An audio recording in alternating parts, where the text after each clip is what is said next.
until quite recently.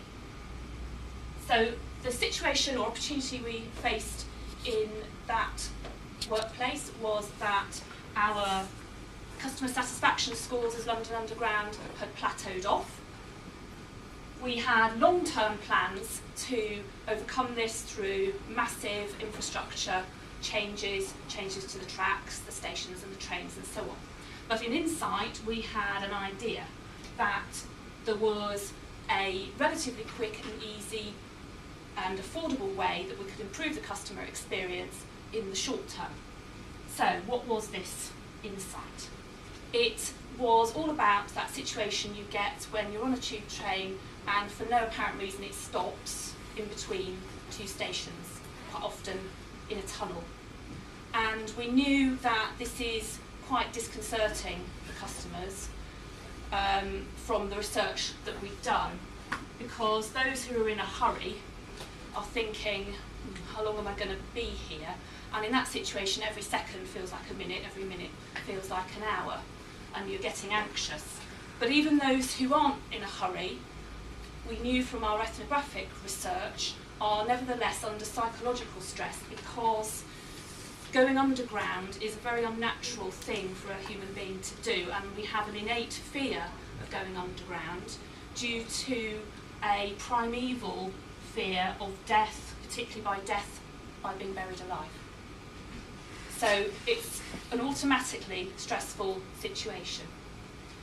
So our insight and recommendation was that because we knew the train driver, when they made an announcement, had a dramatic impact on customers and really reassured them under these unnatural circumstances, that we implement a rule that the train drivers have to make an announcement, any announcement, within 30 seconds of coming to a halt in an unexpected situation, and that rule will be rigorously enforced. But there were a couple of challenges to actually getting this insight implemented. The first was that for various reasons, the managers on the underground, their innate fear of the underground is heavily suppressed, and they found it difficult to really appreciate how disconcerting customers find it to stop between two stations. A manager, will have various reasons for not being quite so anxious in those circumstances, and they don't really have the same empathy with customers that you might hope. And then secondly, the barrier is the train driver unions, because if you're going to ask underground train drivers to do something different, you're going to have to probably talk with union representatives. And if you're going to ask them to start doing a wider customer service role and not just drive the trains, it's not really for the faint-hearted. So for these two reasons, there was just no impetus to take action, so the recommendation just sat there really and went nowhere. But then there was an unexpected resolution to the situation, because it just so happened that around the same time we had an edict at head office saying that all the head office departments must have much stronger relationships with the operational side of the business. So we decided we'd lay on some what we call customer manager workshops or passenger manager workshops to build better relationships with the operational part of the business, people who are running the stations and trains. And what we did was we laid on something that was really just a cross between a traditional viewed focus group and then a question time event. So the managers spent the first part of the evening watching from behind the mirror in the traditional fashion, and then in the second part they came into the room and sat face to face with the customers, asked them questions directly, and the customers could follow up on queries that the customers had had during the evening and so on. Now the sort of managers we're talking about are the really senior managers on each underground line. So at the top of an underground line you have the overall general manager, and then they have two direct reports, one who's responsible for everything to do with the trains and the other who's responsible for everything to do with the stations. And these workshops were really aimed at that type of level of manager. And it turned into the most impactful initiative we'd ever undertaken as an insight team. It did indeed build better relationships with the operational senior managers, but why it's relevant here is that kind of unexpectedly, because all the underground senior managers eventually went through this programme, it allowed them to hear first-hand from customers, because it inevitably came up in any of these groups what it's like when you get stuck in a tunnel between stations, and what it's like if that goes well and the driver makes an announcement, and what it's like if nothing happens and you sit there for ages sweating. And as a result, there was then a collective impetus on the part of the underground senior managers to finally implement this recommendation about having the announcements. And the impact of that was certainly measurable, and we did see an upturn in customer satisfaction, not quite as dramatic as this would make out, but there was a measurable impact. And I'm sure you will have all noticed that there are now much more regular and consistent underground announcements whilst you're travelling. I presume that's something you recognise. So, what was it that turned things around? Why was it that the underground managers were, after these workshops, convinced and inspired enough to take this action? Well, I think what was going on was that there was that the workshops provided an emotional trigger to the underground managers. There was an emotional reaction when they were face to face with customers who were very sane-looking people, but who nevertheless explained how they felt in these circumstances. But why does that emotional connection make a difference? So to understand that, we just need to look a little bit as to how humans make decisions. And so if we have an issue about which a decision needs to be made, what the experts say is actually it's primarily the emotional part of the brain which is making that decision fundamentally. The rational part, where you're looking logically at facts and figures, actually plays a relatively small part, and it can't even make decisions on its own. It can only modify the decision that's initially made by the emotional brain. So this is why there is such a connection between inspiring action and having triggered an emotional response, which our sort of second-hand insight reports and presentations just didn't have it done.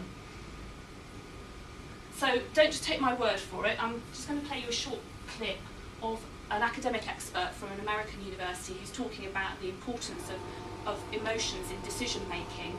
She's talking in the context of risk decisions, but it applies whatever the type of decision. I'll just play you this.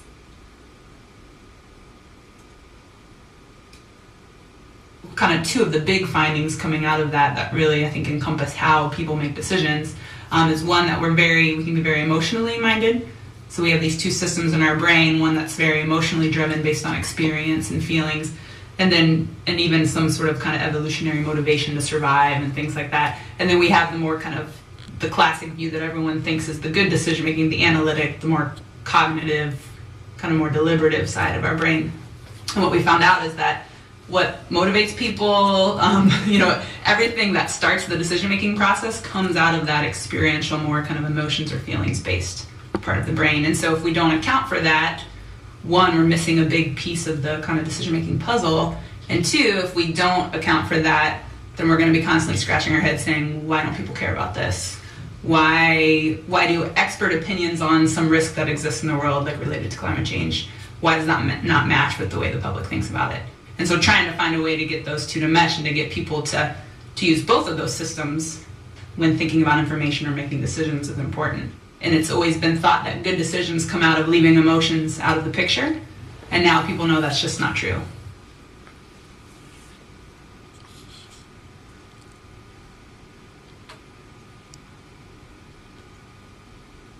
So, back to my fundamental question, how can you have greater impact? How do you inspire decision makers to take action? Was the first sub-question of that. And I think hopefully I've showed you the importance of engaging the emotions of decision makers when you want them to take a particular course of action. You will, of course, have to inspire rationally as well, particularly in our business culture. And the most inspiring way often to do that is if you're able to talk about money. So what financial impact this customer experience improvement will have on the bottom line, or maybe some other KPI. So some kind of cost-benefit analysis. Nothing complicated. The fundamentals of it can be done on the back of an envelope in 10 minutes, generally speaking. And I haven't got time to talk through that now, but if anybody wants to explore that in more detail later, please feel free. So now on to my second question. To what extent is it your job as an insight manager to inspire others to take action?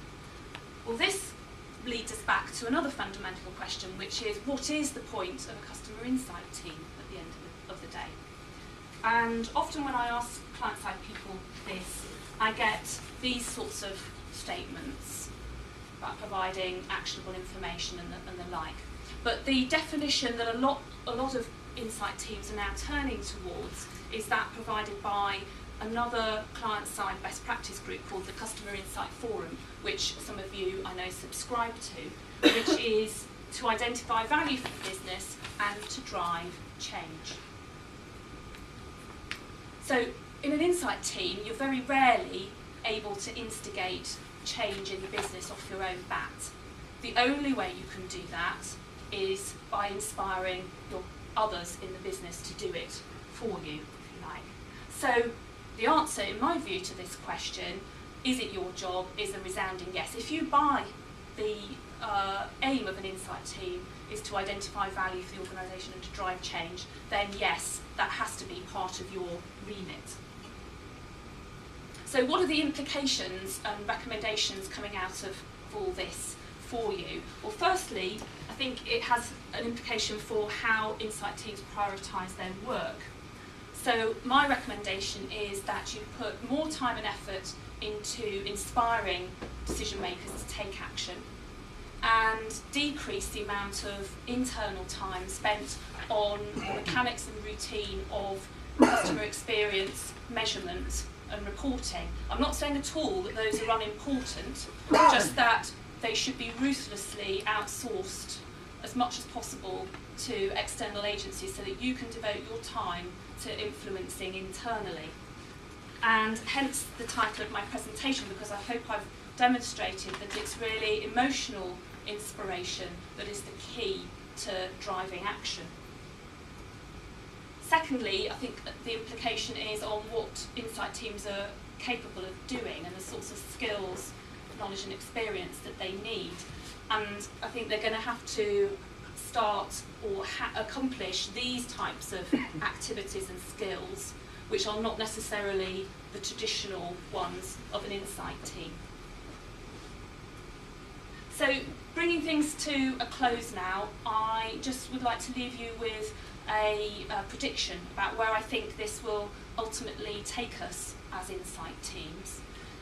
So as our traditional role is really bringing the outside world into the organisation, I think that playing a part in inspiring others in the organisation to take action on customer experience and the like means that we're going to get involved in internal culture change programmes more and more, so changing the internal culture of the organisation, and be involved in working groups to overhaul the way that customer-facing staff are recruited, trained, rewarded, communicated with, and so on.